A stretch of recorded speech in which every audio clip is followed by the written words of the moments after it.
السلام عليكم حبايبي، عاملين ايه؟ يا رب كلكم تكونوا بخير. في البدايه كلنا بنصلي على الرسول. النهارده حبايبي بنعمل مع بعضينا تورلي الكرنبيط. قبل كده احنا سبق لنا وعملنا الكرنبيط، صينيه الكرنبيط بالبشاميل، وطبعا دردشنا عن فوائد الكرنبيط، فمش هندردش فيها تاني، بس هسيب لكم الفيديو في صندوق الوصف. انا هنا التورلي معايا هتكون متكون من كرنبيطايه صغيره، ومعانا فلفل اخضر وجزر وبصل من اللي هو الصغير كده، تمام، بحيث ان انا مش هقطعه.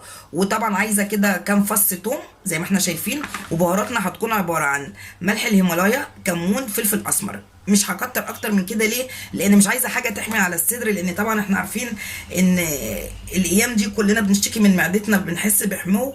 فاحنا مش هنعملها لا بصلصه بيضه ولا بطماطم ولا اي حاجه، هي كده منها فيها. وهنضيف لها طبعا بزيت الزيتون، مش واللي ما عندوش زيت زيتون يستعمل زيت ذره. فهبدا دلوقتي، وحطيت طبعا بطاطسايه. اللي مش عايز بقى بطاطسايه وبيعمل دايت ما يحطش، تمام. واللي مش عامل دايت وفي اطفال ممكن نسلق شويه مكرونه جنبهم، جنب الاكله دي، او نكتر مثلا من البطاطس ونستكفي بكده.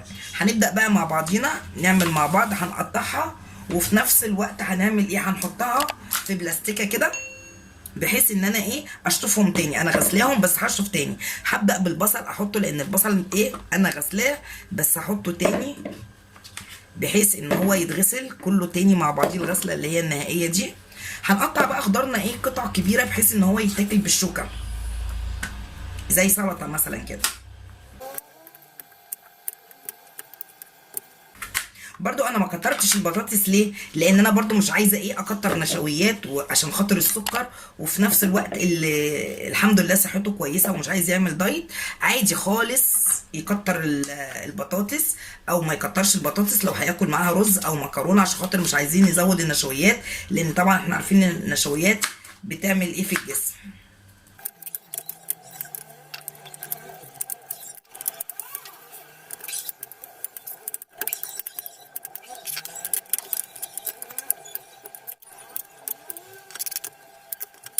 حبايبي ادينا قطعنا الخضار كله، هنديله بقى شطفه كويسه جدا ونحطه في المصفى يتصفى، وهنكمل مع بعض. ادينا نشفنا الحله وهنحط الخضار. بسم الله الرحمن الرحيم. طبعا انا شطفته تاني بحيث ان ايه لو يجي فيها اي حاجه او السكينه او اي حاجه. هنحط بقى زي معلقتين ايه زيت زيتون كده. بسم الله الرحمن الرحيم.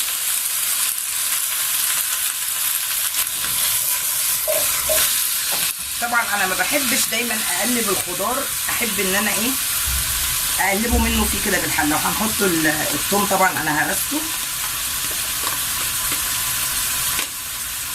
وهنحط البهارات بتاعتنا اللي هو ايه الفلفل الاسمر والكمون وملح الهيمالايا. بسم الله الرحمن الرحيم.